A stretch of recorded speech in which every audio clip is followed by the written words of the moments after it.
Amém?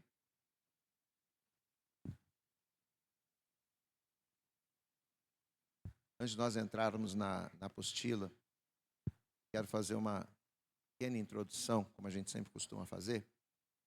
É algo que a gente sempre fala, ou pelo menos eu já tive a oportunidade de falar algumas vezes aqui nas aulas, melhor, nos cultos. E é uma verdade espiritual que ao longo da nossa caminhada, ao longo da trajetória, o Senhor nos ensinou. Que Deus ele não nos dá aquilo que nós pedimos. Existem muitos casos em que a gente ora, quando é alguma coisa no sentido de bênçãos, no sentido de sobrenatural, no sentido de milagre, nós oramos e Deus faz. Agora, coisas relacionadas à nossa vida, à nossa personalidade, coisas relacionadas ao nosso caráter, coisas que precisam ser mudadas em nós, na maioria das vezes, Deus ele não nos dá aquilo que nós pedimos. Mas o que Deus ele faz? O que Deus ele costuma fazer? Ele nos coloca em situações que nos farão desenvolver aquela área da minha vida que eu tenho uma debilidade, aquela área da minha vida em que eu sou fraco, aquela área da minha vida que precisa ser transformada. Então, por exemplo, existe uma área na minha vida em que eu preciso que Deus transforme. E aí eu vou lá e clamo: Senhor, eu preciso ser mudado nisso. Eu preciso que o meu coração seja mudado para que eu não venha mais falar ou para que eu não venha mais agir desta forma. Por mais que a gente ore e a gente peça a Deus para que Ele venha nos mudar através da oração, não vai ser através da oração ou somente aquilo que eu estou pedindo que Deus ele vai agir. Mas Ele vai me colocar em situações, e aí a gente já deu alguns exemplos disso, e eu vou dar mais um exemplo disso. Por exemplo, a gente fala muito acerca do medo, né? Aquela pessoa que tem medo de tudo, aquela pessoa que tem medo do novo, aquela pessoa que tem medo de desafios. Então, na maioria das vezes, a pessoa ela vem para Jesus e ela entende que para que ela possa viver o novo de Deus, ela precisa perder o medo. Então ela ora ao Senhor: Senhor, em nome de Jesus, eu não quero mais ser um crente covarde. Eu não quero mais ser um crente medroso. Muda, Senhor, essa área da minha vida. Deus ele não vai simplesmente, como um passe de mágica, da noite para o dia, tirar você de um medo e fazer você corajoso. Não é assim que Deus vai agir. Eu não vou dormir medroso e vou acordar corajoso. Mas como é que Deus ele vai responder à minha oração? Ele vai me colocar em situações, Ele vai permitir que eu passe por situações em que essa área da minha vida, ou seja, o medo, ele venha a ser desenvolvido de tal maneira que eu seja obrigado a ter coragem. Glória a Deus, amado, você está entendendo? Então Deus ele vai me colocar em situações em que vão exigir de mim uma coragem que vença o medo. E conforme eu for desenvolvendo isso na minha vida, conforme eu for me deparando com situações que vão me obrigar a sair da zona de conforto do medo, para partir para uma postura de coragem, eu vou aos poucos vencendo aquela limitação. Então, na maioria das vezes, quando se trata da personalidade, quando se trata do nosso caráter, Deus não vai fazer automaticamente, instantaneamente, aquilo que eu preciso. Não, mas Ele vai me colocar em situações que vão me provocar, que vão provocar uma resposta da minha parte. O que você precisa? Você precisa ser corajoso? Então eu vou te colocar em situações que vão provocar a sua coragem, que vão provocar que a coragem flua em você. O que você precisa na sua vida? Você precisa ser uma pessoa intrépida. Você precisa ser uma pessoa de iniciativa. Pastor, eu não sou muito de tomar iniciativa. Você precisa ser uma pessoa com mais iniciativa. Então Deus ele vai te colocar em situações que vão provocar você a tomar iniciativas. E conforme você for fazendo isso, as coisas vão acontecendo. Pastor, por que Deus ele age dessa forma? Por que ele tem esse método? Deus ele age assim não apenas para nos suprir naquilo que a gente falta. Porque o desejo de Deus não é apenas suprir você. Se você é medroso, o desejo de Deus não é apenas fazer você corajoso. Se você é uma pessoa de pouca iniciativa, o desejo de Deus não é apenas que você se torne uma pessoa de muita iniciativa, mas além de Deus desenvolver o que falta na sua vida, quando Ele te coloca em situações, Ele está fazendo isso para quê? para que nunca mais nós sejamos retidos por aquilo que nos impedia. Glória a Deus, amados. Quando Deus ele me coloca em situações em que me obriga a ser corajoso, eu não só vou ter coragem, mas eu vou vencer da minha vida tudo aquilo que me impedia de ter coragem. O que impede uma pessoa de ter coragem? Ela vai vencendo conforme ela vai sendo provocada a ser corajosa. O que me impede de ser intrépido? Conforme eu vou passando por determinadas situações que provoquem a intrepidez, eu vou vencendo tudo aquilo que me impedia. Eu vou vencendo tudo aquilo que me retia, aquilo que me limitava.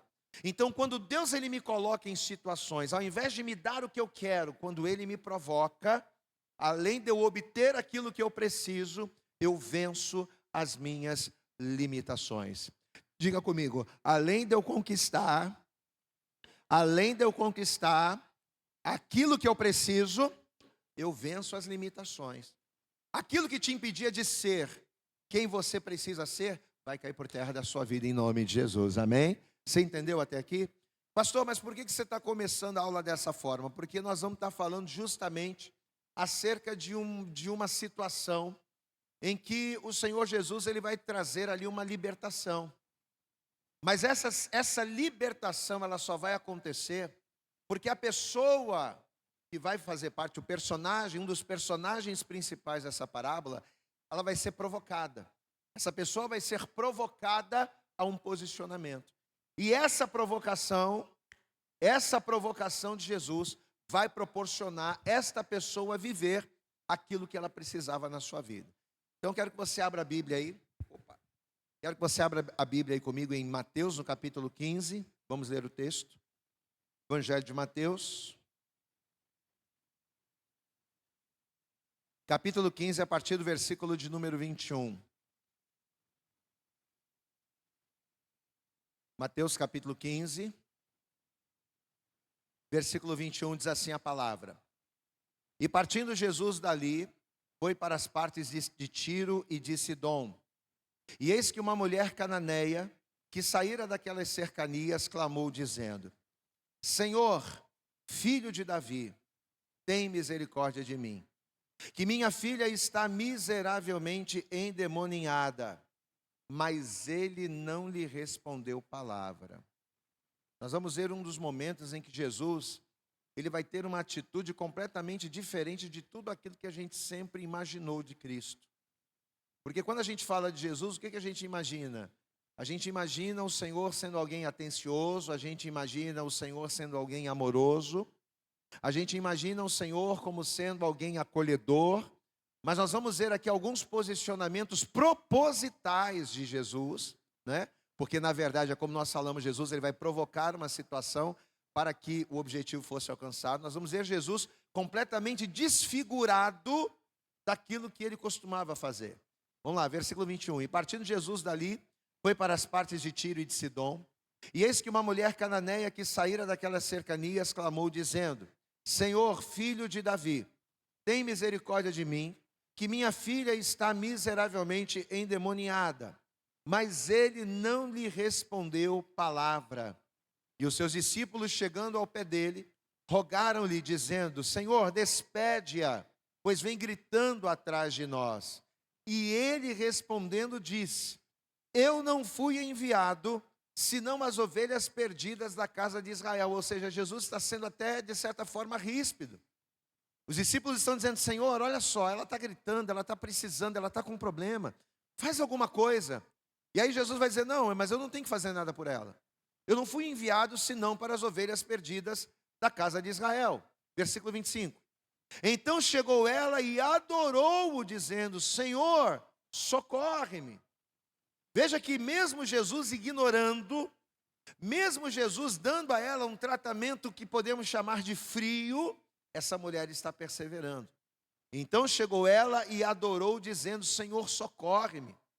Ele, porém, disse, e Jesus continua no posicionamento: não é bom pegar no pão dos filhos e deitá-los. Para quem, igreja? Aos cachorrinhos. Olha como é que Jesus está tendo uma atitude completamente diferente do habitual. Você consegue imaginar Jesus chamando alguém de cachorro? Você consegue imaginar alguém clamando por Jesus e Jesus ignorando essa pessoa? Pois é. Mas tudo isso aqui fazia parte do quê? De algo, de uma direção, de uma estratégia que Jesus estava usando, não apenas para resolver o problema daquela mulher, não apenas para dar àquela mulher aquilo que ela precisava, mas para resolver definitivamente o problema dela. E ela disse, sim, Senhor. Versículo 26. Ele, porém, respondendo, disse, não é bom pegar no pão dos filhos e deitá-los aos cachorrinhos. E ela disse, sim, Senhor, mas também os cachorrinhos comem das migalhas que caem da mesa dos seus senhores. Veja que é um contraste. Jesus sendo muito duro com essa mulher e ao mesmo tempo essa mulher sendo muito quebrantada. Glória a Deus, queridos. Porque eu acho que qualquer pessoa no lugar dessa mulher, na segunda resposta já teria desistido. Jesus vai ignorar essa mulher, Jesus vai negar a bênção para essa mulher e Jesus ainda vai chamá-la de cachorrinho. E agora Jesus ainda vai dizer aqui, ó. Então respondeu Jesus, e ela disse, Senhor, mas também os cachorrinhos comem das migalhas que caem da mesa dos seus senhores. Versículo 28. Então respondeu Jesus e disse-lhe, ó mulher, pela primeira vez Jesus ele vai ser agradável. Aqui Jesus ele vai se desarmar. Então respondeu Jesus e disse-lhe, ó mulher, grande é a tua fé. Seja isso feito para contigo como tu desejas. E desde aquela hora sua filha ficou sã. Glória a Deus, queridos. Então veja que há um contraste, amém? Entre o posicionamento ríspido de Jesus, mas ao mesmo tempo um quebrantamento absurdo por parte dessa mulher. Porque volto a dizer, qualquer um de nós talvez que estamos aqui, na primeira ignorada de Jesus a gente vai dizer, então também não precisa não. Não quer me ajudar, então beleza. Está me chamando de cachorro? Então você vai ver só. Qualquer um de nós desistiríamos daquele objetivo. Só que parecia que quanto mais Jesus ele se endurecia, mais aquela mulher se quebrantava. Quanto mais Jesus dificultava a missão daquela mulher, mais aquela mulher o adorava. Jesus estava provocando aquela mulher. Posso ouvir um glória a Deus aí? E nós vamos entender isso agora no texto. Vamos ver. Ao analisar esse episódio, fica bem claro que muitas situações miseravelmente demoníacas estão ligadas a estruturas de orgulho em nossa vida. Repita comigo. Estão ligadas a estruturas de orgulho em nossa vida. Em vista disso, podemos compreender que existe algo ainda mais nocivo que o poder dos demônios alojados numa pessoa. O que seria mais nocivo do que o poder dos demônios? O orgulho que os aloja. Ou seja, o nosso orgulho, ele acaba sendo morada dentro de nós, na nossa vida, para que espíritos malignos tenham poder sobre a nossa vida. O meu orgulho, o nosso orgulho, ele acaba servindo de porto seguro, ele acaba servindo de morada para que demônios, através do orgulho, ajam na minha vida. Aí ele diz aqui, deixa eu ver. Se sondarmos nosso próprio coração, sob a perspectiva do Espírito Santo, analisando nossos próprios problemas, conseguiremos desvendar uma tendência viciante que se baseia no orgulho ferido. A raiz de problemas, de orgulho ferido, a raiz de 90% dos nossos maiores problemas e conflitos é uma coisa só. Eu vou repetir essa frase. A raiz de 90% dos nossos maiores problemas e conflitos é uma coisa só, o orgulho. Então, muitos dos nossos problemas, seja com os nossos irmãos, seja na nossa família, seja no nosso casamento, seja no relacionamento com pessoas, 90% dos nossos problemas estão ligados a orgulho. O pior do orgulho é que ele é como um mau hábito, que quem tem não sabe que tem. isto torna mais difícil compreender certas provas às quais Deus nos submete. Então, geralmente, uma pessoa orgulhosa, ela não sabe que é orgulhosa.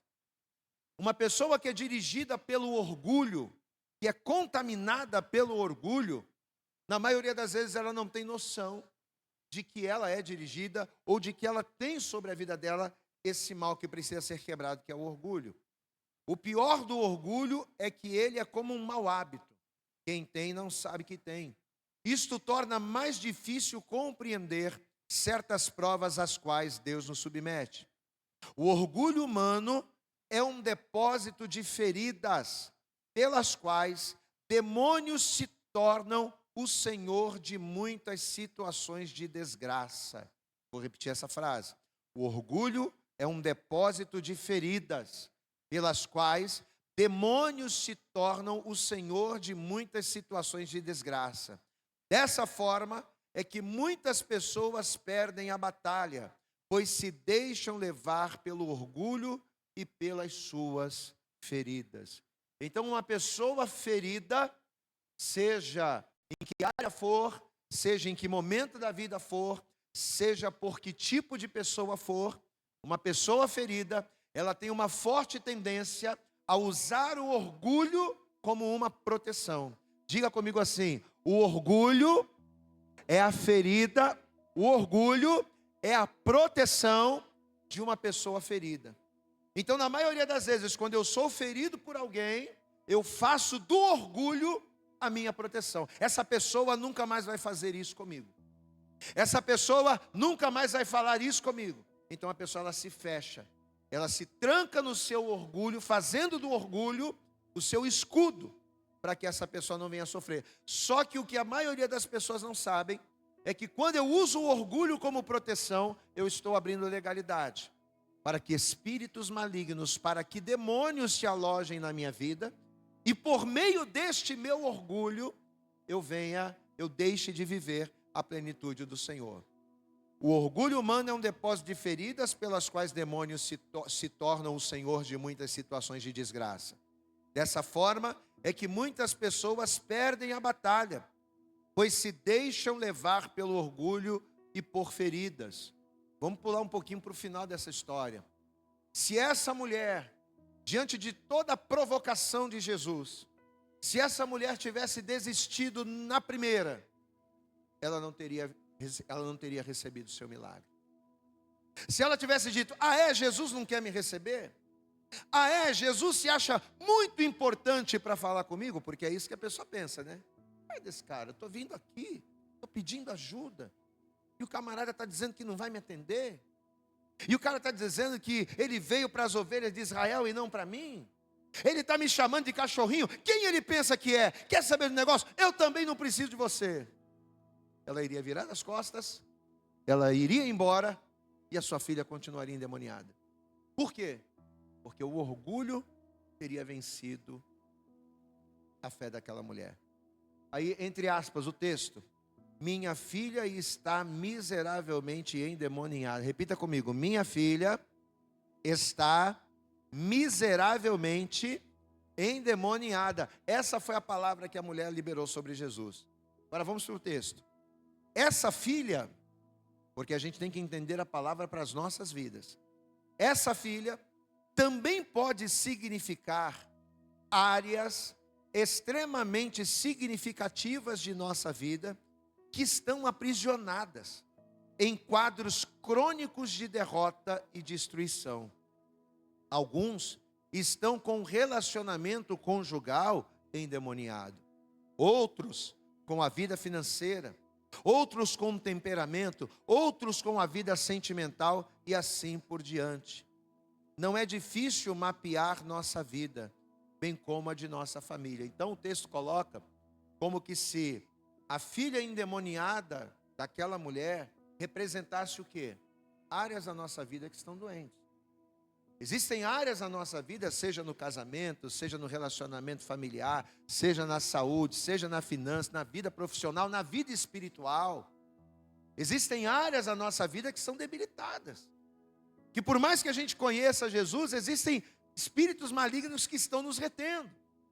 Então aquela mulher, ela vai chegar diante de Jesus e vai dizer: a minha filha está endemoniada. Ela veio para Jesus. Assim como existem áreas da nossa vida que precisam ser libertas.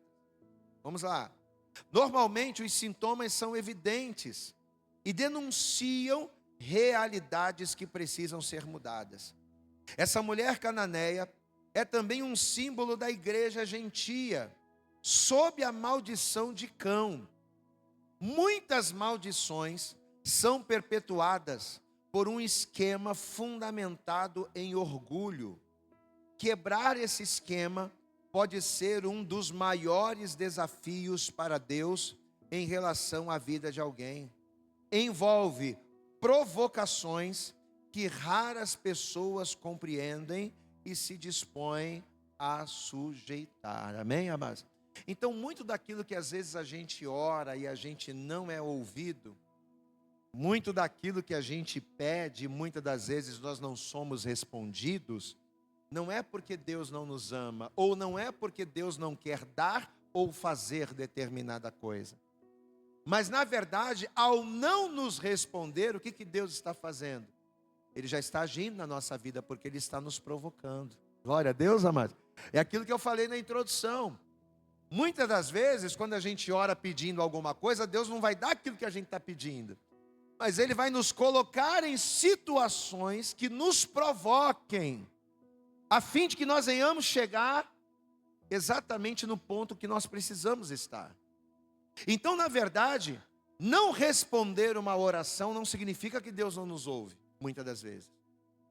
Não atender aquilo que nós esperamos de Deus, não significa que Deus não responde ou que Deus não está ouvindo, mas muitas das vezes, quando Deus não responde, é porque Ele está nos provocando a um posicionamento.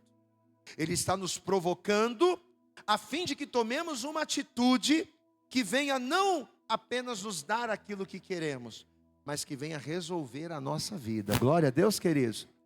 O que Deus queria não era só libertar a filha daquela mulher, mas Deus Ele queria curar aquela mulher de coisas que ela nem sabia. O orgulho na vida de muitas pessoas é algo que a gente tem e não sabe. Então, muitas das vezes, para quebrar o nosso orgulho, a fim de que demônios que se alojam nesse orgulho venham ser extirpados na minha vida, muitas das vezes, para isso, Deus nos coloca em situações. Pastor, mas por que eu estou passando essa situação de escassez? E eu oro, busco trabalho e nada acontece. Por que Deus está permitindo? Se Deus é o dono do ouro e da prata, por que Ele está permitindo eu viver isso? Pastor, se Deus é o Deus da família, por que Deus está permitindo eu passar por isso na minha família? No meu relacionamento, no meu casamento? Não é que Deus Ele quer ver você sofrer. Deus Ele quer ver você reagir. Não é que Deus Ele quer ver você sofrer. Ele quer que você suba um patamar. Mas subir um patamar, você não vai subir um patamar colocado por Deus. Quando a gente sobe um patamar espiritual, não é Deus que nos coloca. Somos nós em Deus é que nos levantamos. Posso ouvir um glória a Deus aí? Você entendeu isso? Eu quero mudar de patamar. Quem é que quer mudar de patamar espiritualmente falando? Diga glória a Deus. Mas o patamar acima não é Deus que vai pegar você e vai te colocar no patamar acima. É você que vai ter que subir. O patamar acima, quem sobe sou eu. E como é que a gente sobe um patamar acima com Deus? Quando a gente entende o tratar, quando a gente entende o agir, o tratamento de Deus. Volto a dizer, existem situações em que você ora e Deus te responde. E Deus faz. E Deus Ele opera. Mas se você está orando, se você está buscando e Deus não está fazendo, meu irmão, significa que você precisa de algo. Você precisa se posicionar diferente, você precisa agir diferente, para que você, não que Deus venha te colocar, mas para que você em Deus venha subir nesse patamar. Para que você em Deus venha chegar nesse nível. Essa mulher cananeia é também símbolo da igreja gentia sob a maldição de Cão. Muitas maldições são perpetuadas por um esquema fundamentado em orgulho. Então veja que existem maldições em nossas vidas, que elas vêm através do orgulho e que elas permanecem. Quebrar esse esquema pode ser um dos maiores desafios para Deus em relação à vida de alguém. Por que é um desafio para Deus? Porque envolve provocações que raras pessoas compreendem e se dispõem a sujeitar. Por que tem tantas pessoas que às vezes, não só satisfeitas em deixar de caminhar, não só satisfeitas em sair da igreja, por que tem muitas pessoas que às vezes deixam a fé, deixam Jesus e ainda falam mal de Deus? Ah, eu busquei a Deus, mas Deus não fez nada pela minha família. Ah, eu busquei Jesus por uma situação, e eu fui na igreja, fiz campanha, busquei, e parece que eu só perdi tempo. Por que existem pessoas que se afastam e ainda falam mal? Porque elas não entendem o agir de Deus. Quebrar esse esquema de orgulho é um desafio para Deus. Por quê? Porque faz com que Deus passe a impressão de que Ele não nos ama, quando na verdade por amor é que Ele age de maneira dura, para que a gente venha entender. Quem está compreendendo, pastor, aqui, diga glória. Você está entendendo a profundidade disso? Então, às vezes a pessoa ela não quer fazer. A gente diz que para tudo existe um processo. A gente tem esse hábito, né? Tem frases aí na maioria das redes sociais que dizem que quem não vive o processo, né? Como é que é? Quem não vive o processo não vive o milagre. A pessoa quer passar, enfim, propósito, isso. Quem não passa pelo processo não vive o propósito. Isso é uma das frases mais conhecidas, mas muitas das vezes as pessoas não entendem esse processo. E esse processo consiste, muitas das vezes, em Deus nos passar a impressão de que Ele não nos ama. Em Deus nos passar a impressão de que Ele não está nos vendo.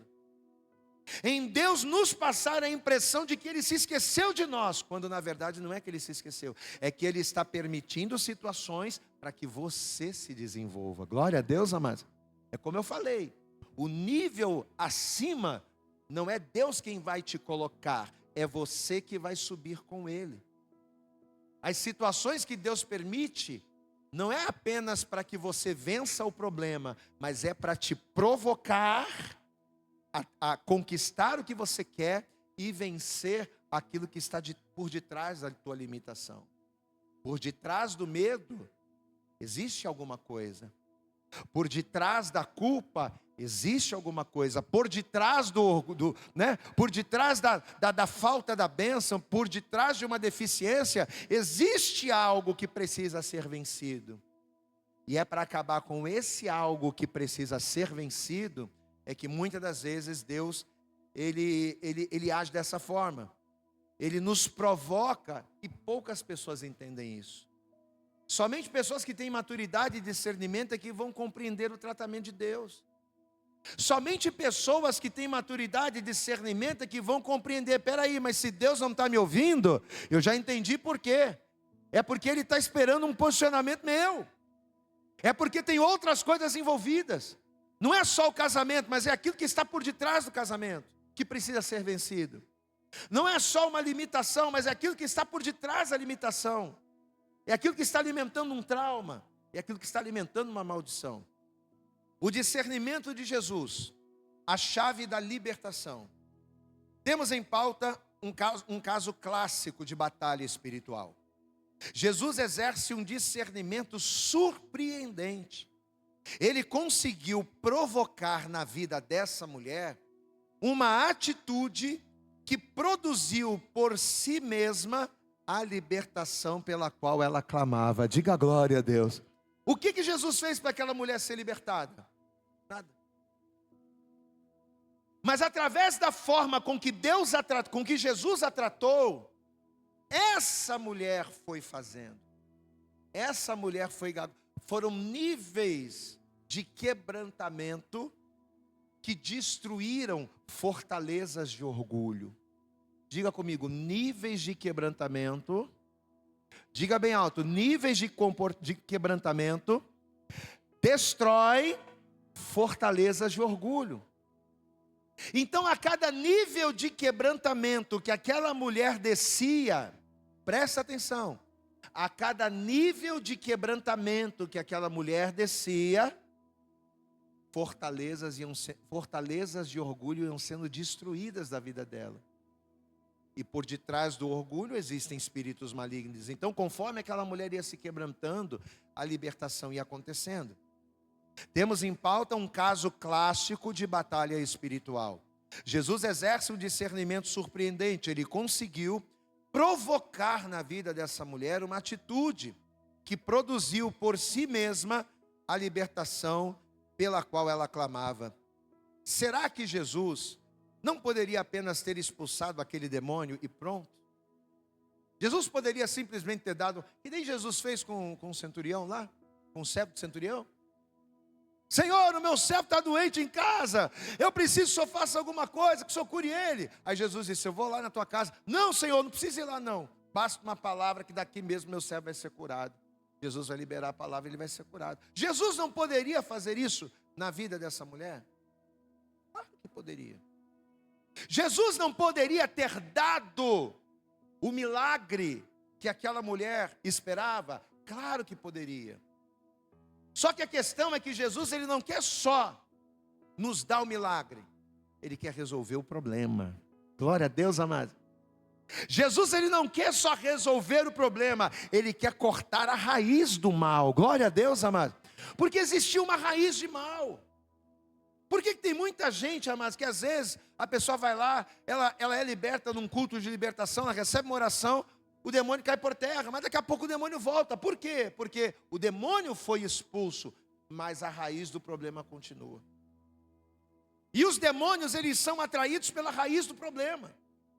Enquanto a raiz do problema estiver fortalecida no casamento, na família, na vida financeira, na vida profissional, a gente até pode orar, o demônio pode sair, mas daqui a pouco ele volta. E é aquilo que a gente sempre fala, ele volta como? Sempre pior. Ele volta sempre pior. Por quê? Porque a raiz do mal não foi extirpada. Jesus poderia ter curado a filha daquela mulher, mas não teria resolvido o problema de orgulho dela. O que iria acontecer? Jesus curaria a filha seria liberta, daqui a pouquinho o mal voltaria de novo. Amém? Mas como curar? Como curar a raiz do mal daquela mulher? Por isso que o texto diz que Jesus, ele teve um discernimento maravilhoso. Porque Jesus entendia que a porta de entrada para aqueles demônios era o orgulho. E como é que a gente quebra o orgulho? Provocando ele. Diga assim comigo, orgulho, para ser quebrado, precisa ser provocado. Amém? E não só o orgulho, não. A maioria das nossas deficiências de caráter, de personalidade, nossas deficiências espirituais, elas são quebradas através de provocações. Jesus, ele nos leva ao extremo para que ele venha nos resgatar. Muitas das vezes o Senhor, ele nos leva ao extremo do poço, ali no fundo do poço. Para quê? Para que as nossas estruturas sejam abaladas. Vamos lá. Será que Jesus não poderia apenas ter expulsado aquele demônio e pronto? Claro. Muitos de nós gostaríamos que fosse assim conosco. Assim como, em nome de Jesus, ou em meu nome, sai demônio, o demônio sair, acabou, resolvido o problema, que fácil, que maravilha. Seja abençoado, seja curado, casamento, seja restaurado a partir de agora, Alakazam, e o casamento ser restaurado. Como nós gostaríamos que as coisas acontecessem assim? Muitos de nós gostaríamos que fosse assim conosco, mas não é dessa forma que funciona. Deus não quer curar nossa vida superficialmente. O caminho para algumas libertações envolve passar por provas duríssimas, por processos. Ao sermos provados e tratados por Deus, a libertação acontece. Aí está grifado em amarelo. A questão aqui, repita comigo, a questão aqui não é vencer os demônios, mas sermos vencidos por Deus. Você pode dar glória a Deus aí, meu querido? A questão aqui não é a gente vencer os demônios. A questão aqui é a gente perder para Deus. É a gente reconhecer, Deus, quebra o meu orgulho. Quebra o meu eu. Porque se eu quebrar o meu eu, os demônios não terão poder na minha vida. Diga glória a Deus aí, meu querido. O problema não é o demônio, o problema sou eu. O problema não são os demônios. Ah, mas o demônio é poderoso, mas o demônio é forte. O demônio só é forte por causa de você. E o demônio só vai enfraquecer por causa de você também. O espírito maligno que age, seja lá em que área da minha vida for, ele só age com força. Ele só bate doído, por quê? Porque eu fortaleço ele, através do meu orgulho ou através de outras questões. Mas a partir do momento em que eu me rendo a Deus, e o meu orgulho ou a raiz do problema, a partir do momento em que eu me rendo a Deus e que a raiz do problema, ela é queimada, ela é destruída, os demônios vão perder força. Diga assim comigo: a força dos demônios está em mim. Parece uma coisa doida isso, não é? Mas é a realidade. O demônio ou os espíritos malignos que batem forte na nossa vida, eles nos batem forte com a força que eu dou a eles. Eles batem forte na minha vida financeira pela legalidade que eu dou a eles na minha vida financeira. Eles vão bater forte no meu casamento pela força que eu dou a eles no meu casamento. Agora, a partir do momento em que, como diz o texto, eu me permito ser vencido em Deus, eu me quebranto, eu me rendo a Deus, em que os demônios vão se agarrar na minha vida? Em que as maldições vão ter poder sobre a minha vida se eu estou rendido em Deus? Então são coisas profundas que às vezes numa ministração, num culto a gente não consegue pregar, mas são minúcias do mundo espiritual que a gente precisa ter o entendimento. Essa mulher simplesmente precisava ter sua atitude alinhada com um princípio específico de Deus que resultaria numa solução radical do seu problema. Era só isso que ela precisava fazer e é só isso que cada um de nós precisamos fazer. Enquanto não houver alinhamento da minha vida com as coisas de Deus, os espíritos malignos vão ter poder sobre a minha vida. Não foi uma tarefa simples. Jesus foi na raiz da situação espiritual dela. Ele não fez rodeios. Ele não fez rodeios. Mesmo correndo um grande risco de ser terrivelmente mal interpretado. Diga comigo, terrivelmente mal interpretado. Por quê? Porque a pessoa que não tem esse conhecimento que você está tendo aqui agora, a pessoa que não tem esse discernimento e que começa a passar por um processo como esse, o que a pessoa vai pensar? Ah, Deus não me ama. Caramba, eu vim para Deus cheio de expectativa. Olha como Deus está me tratando. Será que Deus não está vendo que eu estou com um problema? Será que Deus não está vendo que eu estou sofrendo? A pessoa que não consegue compreender o tratamento de Deus, esse tratamento do Senhor, ela tende a interpretar mal a Deus. Por quê? Porque a pessoa ela pensa que se Deus é bom, que se Deus é Senhor, Ele tem que fazer tudo. Não, Ele não tem que fazer tudo. Se Ele fizer tudo, você não é curado. Se Ele fizer tudo, você é abençoado, você é próspero, você é um monte de coisa, mas você não vai ser curado. Se Ele fizer tudo, Ele vai te encher de dinheiro e você vai jogar tudo fora. Se Ele fizer tudo, Ele vai te dar um casamento abençoado e com as suas próprias mãos você vai destruir. Por quê? Porque não se trata de fazer para você, se trata de você construir. Amém? Diga assim comigo, não se trata de Deus fazer para mim, mas eu construir em Deus. Eu preciso construir em Deus. Então é isso que o texto está dizendo. Não foi uma tarefa simples. Jesus foi na raiz da situação espiritual dela. Ele não fez rodeios. Mesmo correndo um grande risco de ser terrivelmente mal interpretado, sendo chamado de grosso, de ignorante, de insensível, como muitos de nós não o entendemos ao lermos esse texto, ele permaneceu firme no seu discernimento.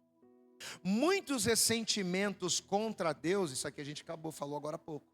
Muitos ressentimentos contra Deus nascem de respondermos às suas provas sem uma visão do nosso orgulho. Você pode dar glória a Deus aí, queridos? Amém? Por que a gente fica ressentido com Deus?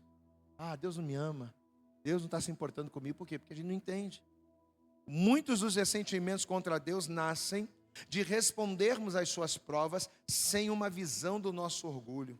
Isto só aponta para novas provas que virão, até que a invisibilidade do nosso orgulho seja removida e a humilhação tome lugar. Glória a Deus, amado. Então deixa eu falar uma coisa para você. Enquanto eu não fizer o que tem que ser feito, é aquilo que a gente falou na introdução, né? Senhor, eu quero que o Senhor me faça corajoso, eu não quero mais ter medo. Aí o que Deus vai fazer? Tá bom, você vai ser corajoso, só que você não vai dormir medroso e vai acordar corajoso. Eu vou te colocar em situações para que você tenha coragem. Aí a situação vem, aí você não age com coragem. Sabe o que vai acontecer? Outras vão continuar vindo. Aí vem outra, você não age com coragem, vai continuar vindo outra. E enquanto você não desenvolver aquilo que você precisa desenvolver em Deus, você não vai sair daquele processo. Então é disso aqui que a palavra está falando. Vou ler de novo esse texto que está em negrito. Muitos ressentimentos contra Deus nascem de respondermos às suas provas sem uma visão do nosso orgulho. Isso só aponta para novas provas que virão, vai continuar vindo. Pastor, mas está difícil, eu não aguento. Pastor, a coisa está difícil na minha vida financeira, ela vai ficar pior. Enquanto você não entender o que precisa ser transformado na sua vida e que depende de você, vai continuar vindo. Aí você vai orar, não tem resposta. Por quê? Porque Deus está querendo te quebrar. Mas você se recusa em ser quebrado. Então Deus vai continuar mandando. Aí você ora, Deus me socorre. Deus não vai socorrer. Porque para socorrer, para te dar vitória, você precisa ser quebrado. Enquanto aí a gente vai vivendo aquele looping. Já viu aquelas pessoas que, pastor, eu estou há tanto tempo na minha vida e não consigo vencer determinada situação. Pastor, eu estou há anos na minha vida e não consigo vencer determinada situação no meu casamento. Anos, pastor. Pastor, eu estou há anos na minha vida, estou há anos na igreja. Quantas pessoas que falam isso? E naquilo que diz respeito à minha vida profissional, naquilo que diz respeito à minha vida financeira, eu não consigo vencer essa situação. Por quê? Por causa disso aqui. Porque existem coisas que Deus não vai nos dar. Existem coisas que Deus ele vai nos provocar para que nós venhamos nele conquistar. E se a gente não entender isso e não se desenvolver, a gente vai continuar errando, mesma coisa, errando, caindo, errando. Muitas pessoas morrem desse jeito, desse loop. Vai e não dá certo e volta, e não dá certo e volta, e não dá certo e volta, e muita gente morre por não ser tratado. O que é isso? Estrutura de orgulho. Quando simplesmente bastaria a pessoa se quebrantar para Deus. Quando simplesmente para vencer aquele problema bastaria apenas a pessoa ser um pouco mais humilde, a pessoa ser um pouco menos orgulhosa. Pastor, mas é tão para você ver o quanto o orgulho é uma coisa forte. O orgulho ele é tão forte que pessoas morrem com famílias destruídas, casamentos destruídos, vida financeira, profissional destruída, a pessoa morre desse jeito. Mas ela não muda. Por conta de às vezes uma palavra de humildade, um quebrantamento resolveria isso. Por isso Jesus submeteu aquela mulher a um processo duro e contínuo de humilhação, que correspondido seria talvez o único caminho para uma resposta sobrenatural de Deus. Glória a Deus, amado. Enquanto eu não corresponder à expectativa daquilo que Deus tem para a minha vida, olhem para mim aqui. Enquanto você não corresponder àquilo que você precisa corresponder para Deus, você não vai sair desse looping. Muitas coisas eu não vivi, por quê? Porque eu não estava correspondendo. Às vezes a gente não corresponde porque a gente não sabe, falta de entendimento. Mas às vezes a gente não corresponde por orgulho, porque a gente sabe o que deve fazer. Mas às vezes para fazer, não, mas se eu fizer isso, como é que fica a minha imagem? Mas se eu agir dessa forma, como é que eu vou ficar diante dele? Como é que eu vou ficar diante dela, do meu pai, da minha mãe, do meu marido, da minha esposa? Como é que eu vou ficar diante das pessoas se eu agir dessa forma? Então a pessoa às vezes implode. Você sabe o que é você implodir? É você ser destruído por dentro. A pessoa às vezes implode, até que a destruição de dentro pula para fora. Aí é o casamento destruído, é a vida familiar destruída, é a vida financeira destruída. Por isso aqui. Por isso Jesus submeteu aquela mulher a um processo duro e contínuo de humilhação, que correspondido seria talvez o único caminho para uma resposta sobrenatural de Deus. Jesus estava levando aquela mulher a provocar essa resposta. Diga glória a Deus. Olha como é que ela vai, se encaixando. Jesus estava levando aquela mulher ao limite. O que você está vivendo talvez é Deus te levando ao limite. Pastor, Deus está me levando ao limite das minhas forças. Pastor, Deus está me levando ao limite da minha capacidade de suportar. Então, se Deus está te levando ao limite, meu irmão, é porque está faltando isso aqui, ó. Está faltando o orgulho cair. Por isso, Jesus submeteu aquela mulher a um processo duro e contínuo de humilhação, que correspondido seria talvez o único caminho para uma resposta sobrenatural de Deus. Jesus estava levando aquela mulher a provocar essa resposta que ela mesmo tanto queria. Ou seja, o que ela tanto queria de Jesus, ela ia conseguir através do seu próprio quebrantamento. Isso é discernimento e mapeamento espiritual. É interessante como existem muitas rotas e armas de libertação. Jesus mencionou castas demoníacas que apenas são expelidas através de jejum e oração. Ele também venceu Satanás através da palavra de Deus. Adoração também é outro poderoso caminho de batalha espiritual pelo qual o rei Josafá venceu seus inimigos e assim por diante. Porém, nessa situação aqui específica, percebemos uma entidade demoníaca que só seria vencida trilhando uma estreita e difícil rota de humilhação. Glória a Deus, amados. Olha aqui para mim. Existem demônios que só saem com jejum e oração. Existem outros que só saem com humilhação. Posso ouvir um glória a Deus aqui? É isso que a palavra está falando aqui.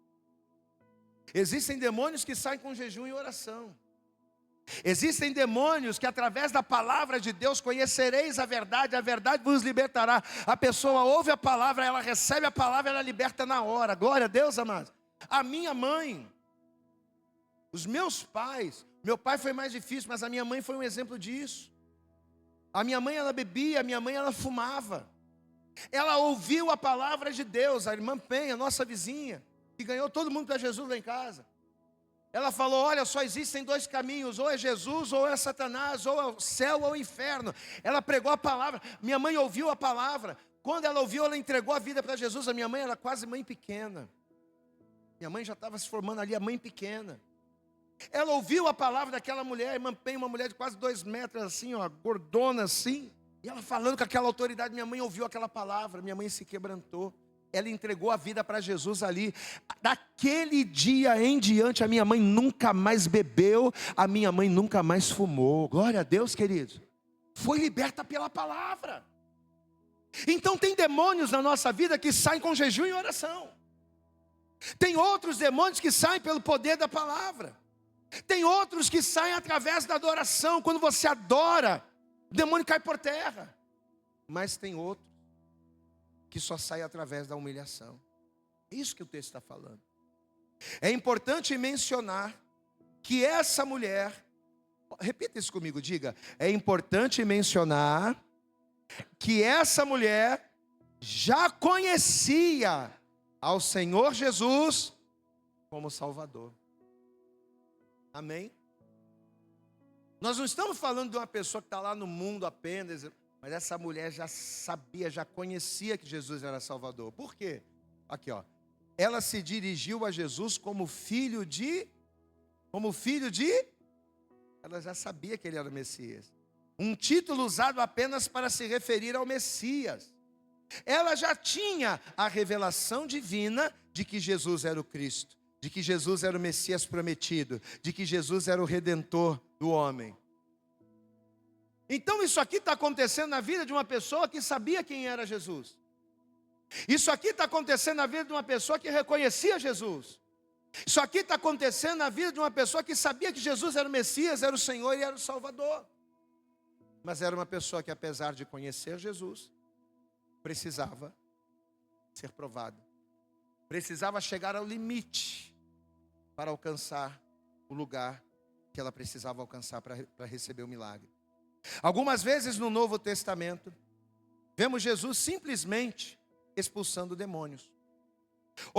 Outras vezes, promovendo libertações. Olha que coisa tremenda, vou ler de novo. Algumas vezes no Novo Testamento, vemos Jesus simplesmente expulsando demônios. Sai dele. Outras vezes, promovendo libertações. Existe uma diferença entre expulsão de demônios e libertação. Nesta situação, presenciamos um caso clássico de libertação. Não apenas a expulsão de demônios, mas algo profundo e definitivo. Glória a Deus, amados. Jesus não queria só expulsar o demônio da menina. Jesus queria libertar a casa. Glória a Deus, amados. Jesus não queria só expulsar o demônio da filha. Jesus queria trazer uma libertação completa para o lar. Você entende a diferença? Jesus, ele não quer só abrir uma porta para você, uma porta de emprego, mas ele quer trazer a libertação financeira para a tua vida. Amém? Jesus, ele não quer resolver um problema do seu casamento. Ele quer trazer a libertação completa da sua família. Mas como é que a gente entende? Como é que a gente consegue isso? Através da humilhação. Vou repetir isso mais uma vez. Existem demônios que são expelidos com jejum e oração. Existem outros que são expelidos com adoração. Mas existem outros que somente um coração quebrantado, somente a humilhação pode botar eles para cima. E quem é que tem que tomar essa atitude? Não é Jesus. Jesus é aquele que nos provoca, nos leva ao limite para a gente ter esse discernimento.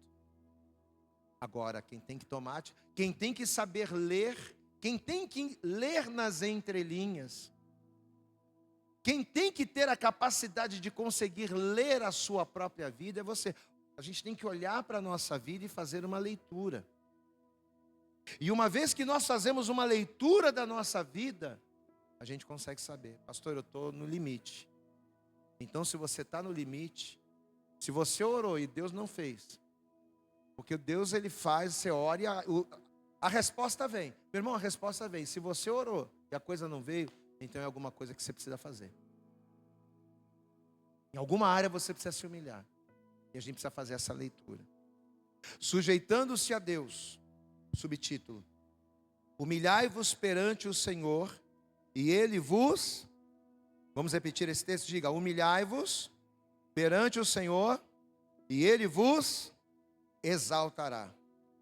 Vamos analisar o doloroso processo de libertação a qual essa mulher foi submetida. O que realmente significa isso que Tiago disse? Sujeitai-vos a Deus. O que significa isso? Como reagir diante de situações humilhantes? O que Deus está querendo nos falar através de situações humilhantes? Ele está me humilhando por quê? Ele quer tirar uma comigo? Não. Alguma coisa Ele quer. Ele está permitindo eu passar por isso por quê? Só para me arrebentar ou para provar a minha fé? Não. Alguma coisa além de provar a sua fé Ele quer. O que fazer quando Deus começa a agir de maneira terrivelmente estranha conosco? Caramba, Deus sempre me ouviu. Deus sempre me respondeu. Eu sempre orei e a resposta veio. Mas por que nessa situação a coisa não está vindo? O que fazer diante disso? O que fazer quando Deus começa a agir de maneira terrivelmente estranha conosco? Na atitude dessa mulher estão as respostas. Glória a Deus, amados. Vamos dar uma parada para a gente tomar café e depois a gente volta. Parece que é bravo. Ah, meu Deus do céu.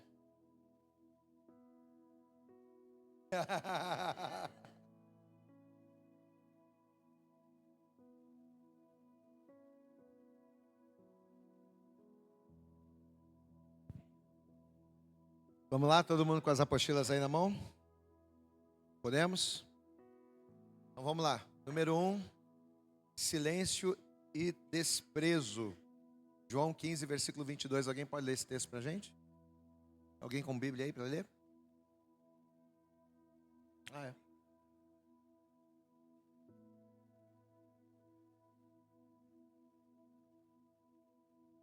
Ou seja, Jesus falou, né?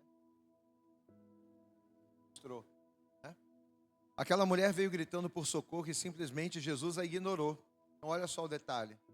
Jesus está dizendo ali, opa, tirou? Põe de novo para mim, Aninha. Põe de novo aí, João 15, 22. Olha lá, ó. Se eu não viera, nem lhes houvera falado, não teriam pecado. Mas agora não tem desculpa do seu pecado. Então quer dizer, eu falei. Agora não tem, se eu não tivesse falado nada, ok. Mas agora vocês ouviram a palavra. Eu vim pregando.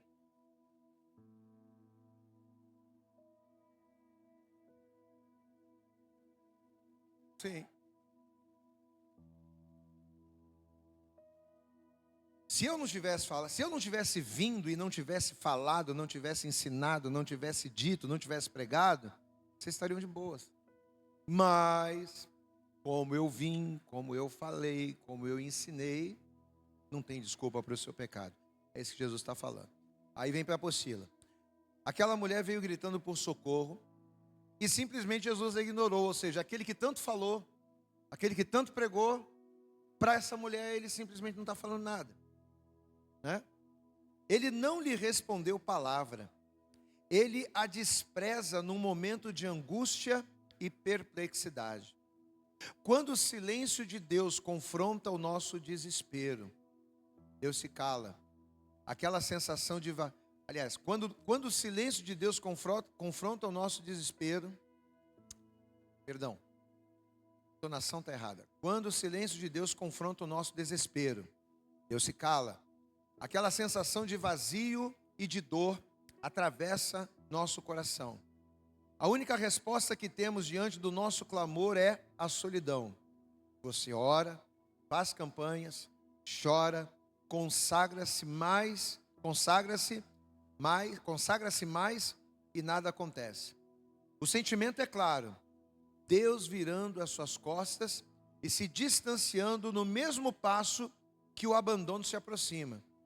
Nossos sentimentos se afloram e se tornam vulneráveis. O espírito de orgulho imediatamente se achega e dói, ou melhor, ele fala, ele não ama você. Então é o ambiente propício para que o orgulho, está entendendo? Quando você ora e Deus não responde, quando você precisa e Deus não se manifesta, e você chora, ou seja, é todo um ambiente criado para que o orgulho se estabeleça.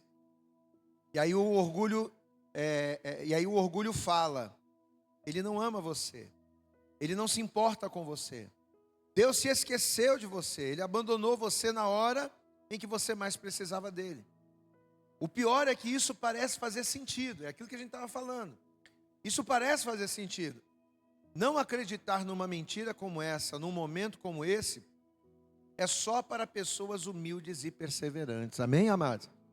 Porque parece que tem toda uma coerência, né? Puxa, ele não está me ouvindo, ele não está me respondendo. Por isso que nós falamos agora há pouco, que muitas das vezes o Senhor ele é mal interpretado pela pessoa. Se a pessoa não tiver o conhecimento disso aqui, a pessoa vai interpretar Deus mal. Porque ela vai pensar que Deus não é com ela, que Deus não é tão bom, que Deus não é isso tudo, que Deus abandona. Mas por quê? Não é que Deus abandona, é que a pessoa não entende o processo, a maneira com que o Senhor trata. E aí entra o orgulho. Quando a pessoa começa a ter esses sentimentos, isso aí é o ambiente propício, é o habitat propício para que o orgulho se estabeleça. O pior é que isso parece fazer sentido. Não acreditar numa mentira como essa, num momento como esse, é só para pessoas humildes e perseverantes. Amém? Somente uma pessoa humilde e perseverante é que vai ouvir não e vai continuar. É que vai passar por uma situação de humilhação e ela vai se submeter a essa situação de humilhação, crendo que Deus ele vai estar tratando, que Deus ele está agindo. Jesus, de fato, criou um clima muito constrangedor. Ele desprezou aquela mulher. Tamanho foi o constrangimento que os discípulos tentaram melhorar a situação. Olha aí, ó. Eu vou ler de novo. Jesus, de fato, criou um clima muito constrangedor. Quem concorda com isso aqui, levanta a mão. Quem concorda? Levanta a mão e fica com a mão erguida. Quem concorda? Jesus criou um climão, né? Jesus criou um clima muito constrangedor. Ele desprezou aquela mulher. Olha aqui para mim, vocês. Quem aqui concorda que Jesus desprezou aquela mulher? Por que você acha que com a gente ele vai fazer diferente? A gente quer que Jesus trate a gente cheio de dedo, né? Ah não, Deus é amor. A gente tem essa coisa de Deus é amor. A gente colocou esse negócio de Deus é amor na cabeça, e realmente Deus é amor, não estou falando que isso é errado. Só que o problema é que o conceito de Deus ser amor para nós é diferente. Por a gente achar que Deus é amor, ele acha que ele vai tratar a gente só como um bibelozinho, ele vai tratar a gente com toda coisa. Não, meu irmão.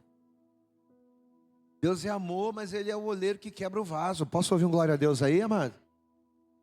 Deus, ele é amor, mas ele é aquele que amassa o barro. Amém? E não significa que ele, porque ele está te constrangendo, que ele não te ama, não. É por te amar que ele te constrange. É por te amar que muitas das vezes ele te humilha. Porque na vida de algumas pessoas, somente a humilhação é tratamento, somente a humilhação é remédio. Se na minha vida o único remédio for a humilhação, Deus não vai deixar de me humilhar.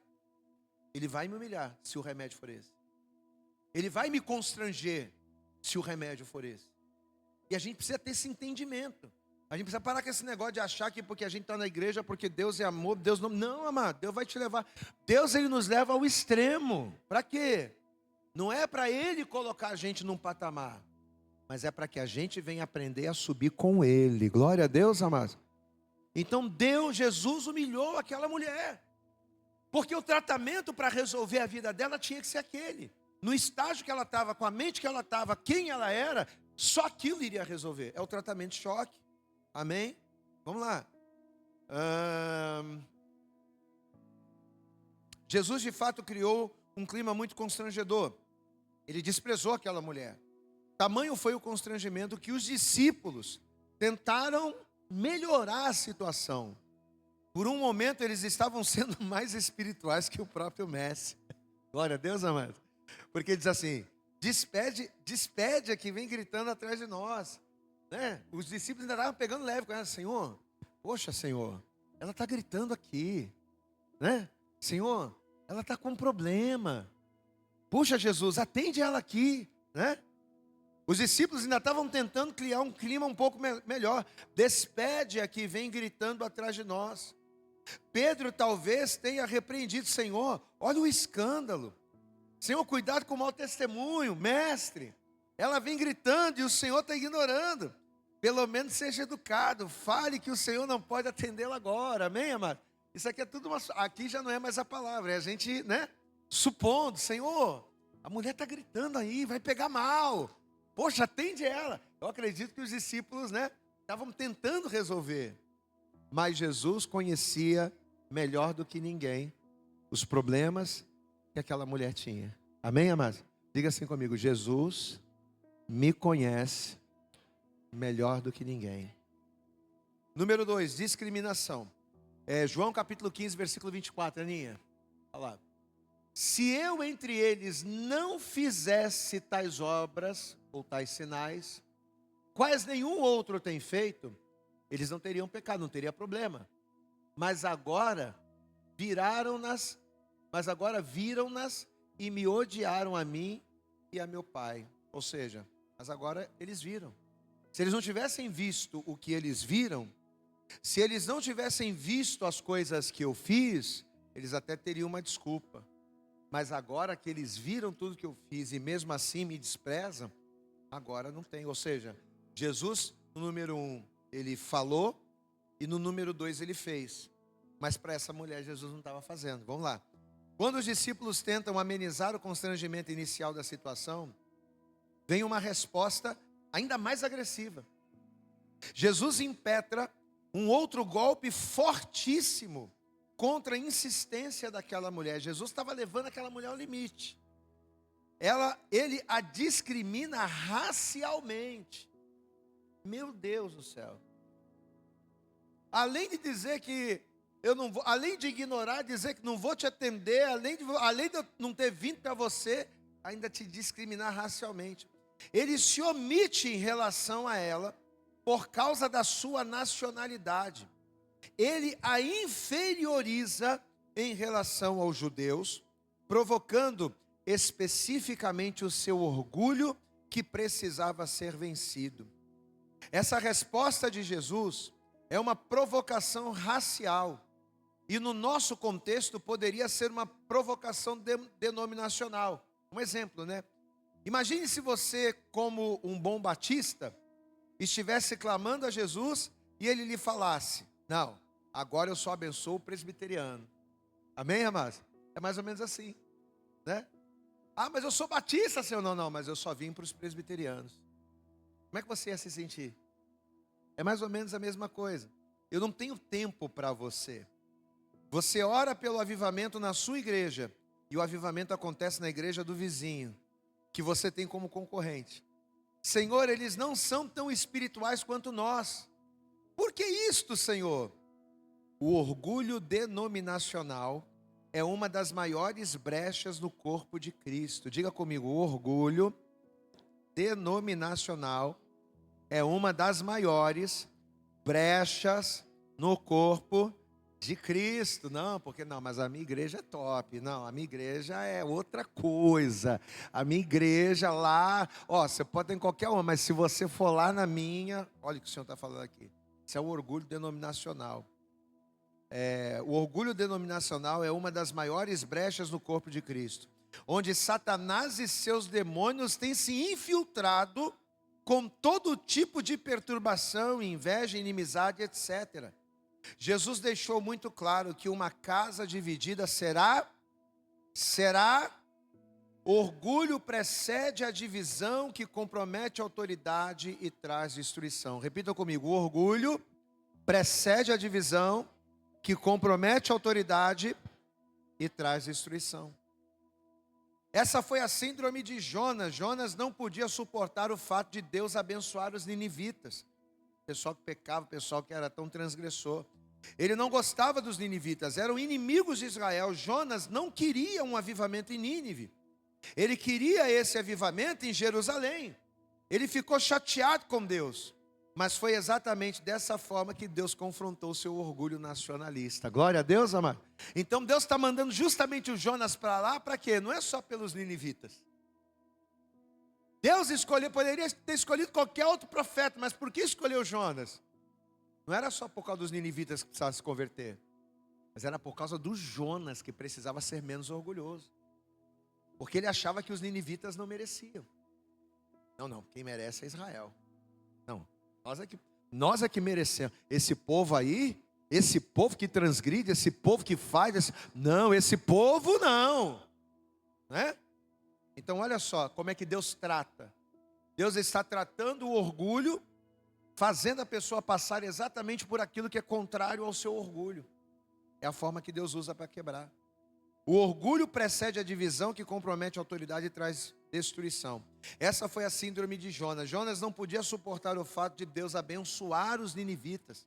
Ele não gostava dos ninivitas, eram inimigos de Israel. Jonas não queria um avivamento em Nínive. Ele queria esse avivamento em Jerusalém. Ficou chateado com Deus, mas foi exatamente dessa forma que Deus confrontou o seu orgulho nacionalista.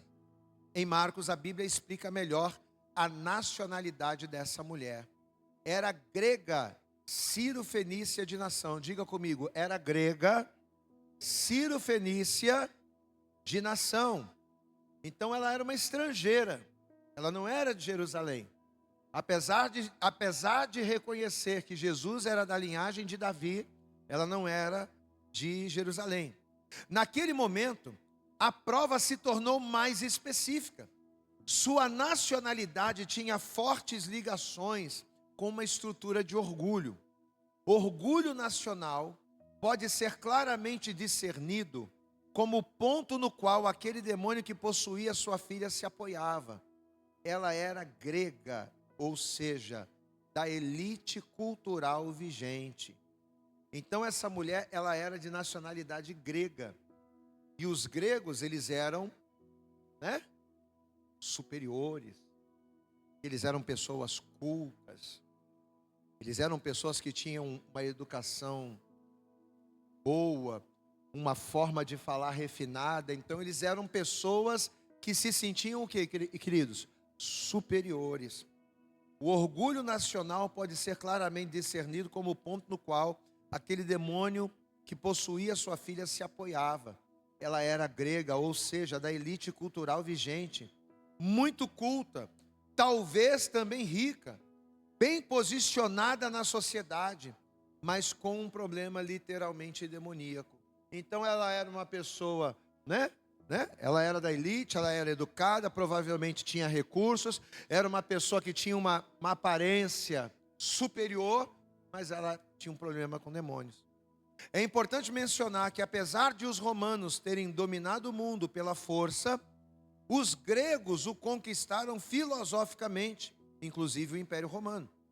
A cidadania grega era símbolo do orgulho intelectual, cultural, espiritual. Uma pessoa grega era uma pessoa diferenciada. Até hoje a Grécia é tida como o berço da civilização. As pessoas mais sábias, cultas e civilizadas estavam lá.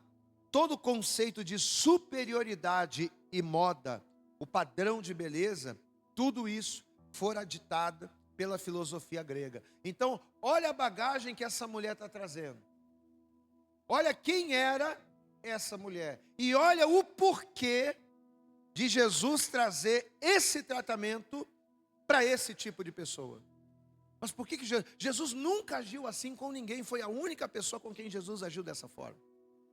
Mas ela precisava por conta de todo um histórico. De todo um histórico que ela tinha. E por causa dos demônios que justamente por conta dessa personalidade acabavam tendo influência na vida dela. Jesus precisou tocar nesse ponto. Aquela mulher era grega em cultura e língua. Algo havia em relação a isto que precisava de um ajuste. Nesse ponto se alojava a raiz de orgulho e superioridade que desencadeou o quadro de miséria que ela enfrentava. Então por que a casa dela estava com problema? Por que a filha dela estava endemoniada? Porque ela era uma mulher orgulhosa. E os demônios, eles pegavam eles se apoderavam, eles tinham a legalidade através daquele orgulho que ela tinha. Nesse ponto, se alojava a raiz de orgulho e superioridade que desencadeou o quadro de miséria que ela enfrentava. Certas informações são chaves tremendas que explicam a situação espiritual em que a pessoa vive. É aquela questão do mapeamento que a gente viu em algumas aulas passadas, né? Você precisa mapear, você precisa olhar para todo um contexto. Então, por que está trazendo essa questão da cultura dela? Para explicar qual era o mal. Por que o inimigo se alojou? Porque havia um espírito maligno que se alojava através da legalidade que ela dava acerca do orgulho. Então, foi feito todo um mapeamento. Amém? Jesus, ele fez esse mapeamento. Só que Jesus é o Senhor, ele conhece a vida de todo mundo. Então, quando a mulher chegou perto dele, ele já sabia como agir com ela. Quando a mulher estava vindo no caminho, ele já sabia que ia encontrar com ela e ele já sabia como agir. Porque ele é o Senhor. Esse foi talvez o principal aspecto no qual o discernimento de Jesus se embasava. A partir disso fica fácil de delinear um procedimento que vai provocar a libertação necessária. Então aquela situação ríspida, aquela atitude ríspida de Jesus era a ferramenta necessária para provocar daquela mulher uma resposta. A resposta que ela precisaria ter para mudar de vida. Todo preconceito revela uma idolatria em relação à nossa reputação. Isso precisa ser tratado.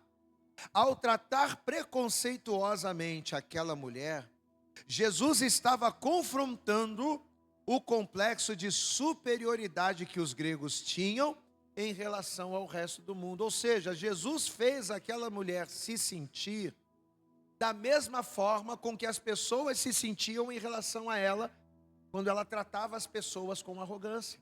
Quem está entendendo, passou aqui, diga glória a Deus. Jesus, ele vai confrontar aquela mulher usando justamente aquilo que estava implícito na vida dela. Ela se sentia superior por quê? Porque ela vinha de uma nação superior, E ela tinha um posicionamento em que todas as pessoas se submetiam. Mas agora Jesus, ele está vindo acima dela e fazendo com que ela sinta na pele aquilo que ela fazia os outros sentirem. Então Jesus, ele está confrontando isso aí. Todo preconceito revela uma idolatria em relação à nossa reputação. Então por que o orgulho é onde demônios se prendem? Porque o orgulho, ele nada mais é do que uma idolatria a uma determinada situação. Aquela mulher idolatrava a sua nação, porque ela entendia que a nação grega era superior. Assim como tem pessoas que idolatram a igreja, dizendo, não, a minha igreja é a melhor do mundo, é a mais top. Você está idolatrando. O seu orgulho é uma forma de idolatria. E o orgulho, a idolatria, são portas abertas por onde demônios entram. Demônios que trazem males e que se alojam por intermédio desse orgulho, por intermédio dessa idolatria. E é onde os males acontecem. Vamos lá. Ao tratar preconceituosamente, estou na parte grifada amarela. Ao tratar preconceituosamente aquela mulher, Jesus estava confrontando o complexo de superioridade que os gregos tinham em relação ao resto do mundo. Mas mesmo assim, e aqui a gente tem que glorificar o Senhor, mas mesmo assim, aquela mulher, ainda numa posição de intercessão, o adora dizendo, Senhor, socorre-me. Você pode dar glória a Deus aí, meu querido? Mesmo aquela mulher sendo esmagada, tendo seu orgulho sendo esmagado por Jesus, aquela mulher está dizendo, Senhor, socorre-me. Aqui, ela derrota o preconceito grego e o seu orgulho nacionalista. Diga glória a Deus. Aqui, ela começou a destruir a fortaleza que estava minando a sua vida. E é a partir desse momento, quando a gente vence, não o diabo, porque lutar contra o diabo, entenda uma coisa, gente, a vida toda, escute isso que o pastor vai dizer, a vida toda a gente foi ensinado a lutar contra demônios, mas os demônios, eles são parte do efeito. Diga assim comigo, os demônios são parte do efeito. Eu tenho que lutar contra a causa dos demônios. Vocês entendem isso? É isso que a gente está trazendo nesse discipulado. Algo que talvez vocês nunca ouviram ou ouviram, mas não tão profundamente assim. Se a gente combater a causa dos demônios, os demônios em si perdem a sua força. Se a gente combater as questões, se a gente destruir os lugares onde os espíritos se alojam, onde o mal se aloja, o mal vai bater em retirada porque ele não tem aonde ficar. É como um passarinho. O passarinho vai e constrói o ninho e ele fica ali. E se você deixar o ninho dele ali, ele vai sair todo dia, vai lá, vai andar, vai voar, aí no final da tarde ele vai voltar para o ninho. Mas se você jogar o ninho fora, o que vai acontecer? Ele não vai voltar mais. Por quê? Porque ele não tem onde pousar. E é isso que a gente precisa aprender. Você não tem que sair na mão com o demônio, até porque não tem como você sair na mão com o demônio. Você tem que sair na mão contra a causa que fortalece o demônio na minha vida ou na sua vida. O que fortalece o mal na minha vida? O que fortalece com que o mal prevaleça na minha família? O que faz com que o mal prevaleça na minha vida financeira? É isso que eu tenho que combater. Se eu combater o ninho onde o mal se instala na minha vida financeira, se eu destruir o ninho, ele não vai ter onde ficar. Sim? Sim, não. Estou falando nesse contexto aqui. Questão de libertação. Amém? Até porque o tema dessa aula, o tema disso aqui é libertação. Número 3, ofensa. João 15, 26.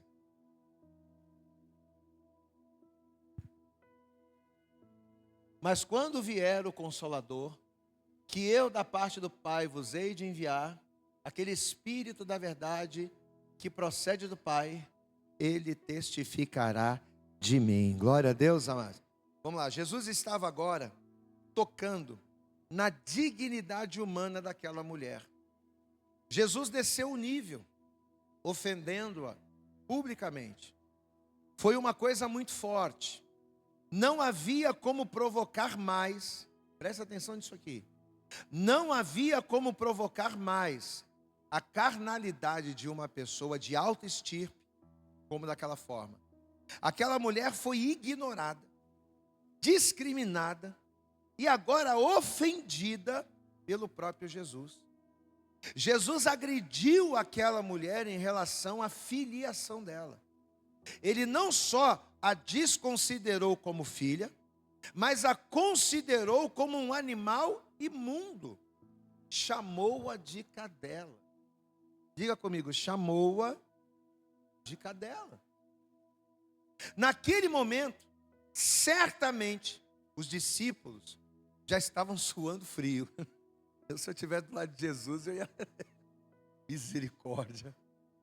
Não era possível uma atitude tão baixa. Jesus tinha perdido a cabeça, mas havia uma razão. Aquela mulher era também uma descendente de Canaã, filho de Cão, que descobriu a nudez de seu pai Noé. Havia um legado de desonra à paz na sua linhagem. Diga glória a Deus. Então, na verdade, quando ela chamou de cachorrinho, não era só pelo cachorrinho, mas era também pela descendência de Cão, que era uma descendência que estava debaixo de uma maldição. Por quê? Porque Cão desonrou seu pai. Você está entendendo? Então olha só como a coisa vem. Olha como é que a coisa não tem nada a ver, rapaz. Se você começar a desenterrar, você vai descobrir que tem a ver, influencia. Os cananeus também eram conhecidos como pessoas que desprezavam as coisas sagradas. Havia um ditado em Israel que dizia: não jogueis aos cães e aos porcos as vossas pérolas. Glória a Deus, amado. Às vezes a gente acha que não dá pérolas aos cães. A gente está falando só no sentido animal, mas é no sentido também da descendência. Quando Jesus confronta este esquema de propagação de iniquidades na sua linhagem, ela mais uma vez se humilha e intercede, invocando a libertação divina. Ainda que os traumas em relação à sua família estavam sendo provocados, todavia ela superou a prova da rejeição familiar também, pela resposta que ela deu. Não é bom pegar o pão dos filhos e dar para os cachorrinhos. Aí ela diz, mas até os cachorrinhos, até a descendência que está debaixo de maldição, reconhece que as migalhas que caem da mesa do nosso Senhor é o melhor. Você pode dar glória a Deus aí? Olha como é que essa mulher, chega a arrepiar. Olha como é que essa mulher se portou. Surpreendentemente ela respondeu: os cachorrinhos comem das migalhas. Ela se humilhou tanto que naquele momento todo o seu orgulho deu o seu último suspiro de vida. Aqui está descrita a derrota de Satanás. Aquilo foi como uma bomba no inferno. Palavras insuportáveis para qualquer demônio. Diga, palavras insuportáveis para qualquer demônio. Não tem como o espírito maligno ficar. Não tem como o espírito maligno ficar na vida de uma pessoa que se humilha a Deus dessa forma. Ela deixou bem claro que Jesus não era apenas seu Salvador, mas seu dono e seu Senhor. Meu Deus, meu Deus. Até os cachorrinhos comem da migalha que cai da mesa do seu Senhor. Tu és o meu Senhor. Mais do que a minha nacionalidade, mais do que o meu berço, mais do que o meu dinheiro, mais do que a minha cultura, tu és o meu Senhor. Posso ouvir um glória a Deus aqui, amados? Amém. Olha que coisa linda. A 300 mil quilômetros por segundo, na velocidade da luz, ou melhor, na velocidade das trevas, aqueles demônios que afligiam sua filha fugiram. Com certeza, naquele momento, Jesus suspirou aliviado e ao mesmo tempo surpreso por ouvir tamanha declaração de humildade. Por que a gente acredita que Jesus suspirou aliviado? Porque ou aquela mulher saía dali muito crente, ou aquela mulher ia ser uma murmuradora eterna de Jesus. Ou aquela mulher ia sair dali muito crente, liberta, ou ela ia sair dali praguejando e maldizendo Jesus até o fim da vida. Porque o processo foi doloroso. Naquele momento Jesus suspirou aliviado. E ao mesmo tempo surpreso por ouvir tamanha declaração de humildade. Ele havia conseguido levá-la ao ponto da libertação absoluta. O poder de Deus fluía com tanta autoridade que Jesus explicou imediatamente o que havia acontecido. Aqui entendemos que a fé é dimensionada pela humildade. Glória a Deus, amados. Diga comigo, humildade é questão de fé. Por que eu tenho que ser humilde? Porque ser humilde quebra cadeias. Ser humilde reconhece o senhorio de Deus na minha vida. E ser humilde é uma questão de fé. Percebemos que Jesus não tinha perdido a cabeça, mas todo esse processo fazia parte de um mapeamento espiritual preciso, que produziu uma das libertações mais espetaculares da Bíblia. Talvez até a gente ter essa aula você não achava isso, né? Talvez você devia pensar, mas só mais uma bênção de Jesus, só mais um milagre. Mas conforme a gente vai mergulhando e vendo esses detalhes, se atendo a esses detalhes, a gente vê o quão profundo foi o processo de libertação que Jesus ele realizou aqui. Número 4, exaltação. João no capítulo 15, no versículo de número 28. João 15, versículo 27. E vós também testificareis, pois estivestes comigo desde o princípio. Glória a Deus, amados. Exaltação. Através da humilhação. Leiam todos comigo, vamos ler todo mundo junto. Diga comigo, através da humilhação, uma prova de fogo, todas as cadeias demoníacas romperam-se. Toda maldição se foi. Glória a Deus. Mas para isso foi necessário o quê? Uma prova de fogo. Se rompeu, acabou. Mas teve que ter esforço, teve que haver renúncia, teve que haver quebrantamento, teve que haver humilhação. Fé tem tudo a ver com a capacidade de humilhação. Onde existe humildade, existe fé. Onde existe o orgulho, muitas fortalezas demoníacas serão. Vamos repetir isso? Diga, onde existe humildade, existe fé. Amém? Onde existe humildade e quebrantamento, existe fé. E aonde existe orgulho, muitas fortalezas demoníacas serão levantadas. O Rafa fez uma pergunta meio que uma afirmação. Mas aqui, olhando aqui a aula e pensando melhor, Rafa, não. A nossa batalha espiritual é essa. Essa é a nossa forma de guerrear contra as trevas. As armas espirituais que a gente tem, a armadura de Deus, capacete da salvação, espada do Espírito, tudo isso é para quê? Não é para a gente lutar diretamente com o diabo. É para a gente confrontar os efeitos das setas que o inimigo lança contra a nossa vida quando a gente se inclina a fazer a vontade de Deus. A questão é que durante muito tempo a gente foi ensinado errado. É aquilo que eu falei, a gente foi ensinado a combater o efeito. Então a gente acha o quê? Eu preciso do capacete da salvação para quê? Para combater contra o diabo. Não, você precisa do capacete da salvação para quê? Para você entender o que você precisa fazer em Deus. A nossa luta é contra os principados, contra os demônios, sim. Mas é de uma forma diferente daquilo que a gente pensa. A gente luta contra Satanás confrontando a nossa carne. Glória a Deus, amados. A gente luta contra Satanás enfraquecendo a nossa carne. Se eu quebrar o orgulho da minha vida, o que Satanás vai poder fazer contra mim? Se eu quebrar a prostituição da minha vida, o que Satanás vai fazer contra a minha vida? Se eu quebrar o adultério da minha vida em Deus, qual é o poder que Satanás vai ter na minha vida? Então a nossa guerra, ela é contra as trevas, mas indiretamente relacionada a nós. Vocês entendem isso? Amém? Quem está entendendo, pastor, aqui? Vocês estão entendendo isso? O orgulho é só um exemplo. E nisso aqui a gente vê claramente. Como é que essa mulher venceu o diabo? Ela venceu quem? O diabo. Ela venceu o diabo. Mas ela não lutou contra o diabo. Ela lutou contra o.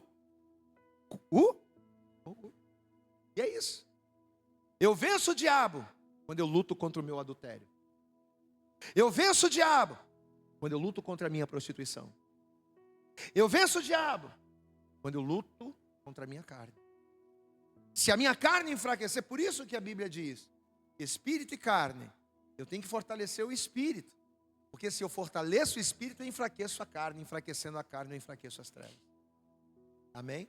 Então, onde existe humildade, existe fé. Onde existe orgulho, muitas fortalezas demoníacas são levantadas. Mas onde existe humildade, essas fortalezas são quebradas e a vitória é nossa. Glória a Deus. Vamos colocar de pé em nome de Jesus. Alguém tem alguma pergunta, alguma colocação? Pastor, tem alguma colocação? Tem algum exemplo que eu dei na minha vida? Algo que você viu que tem a ver com algo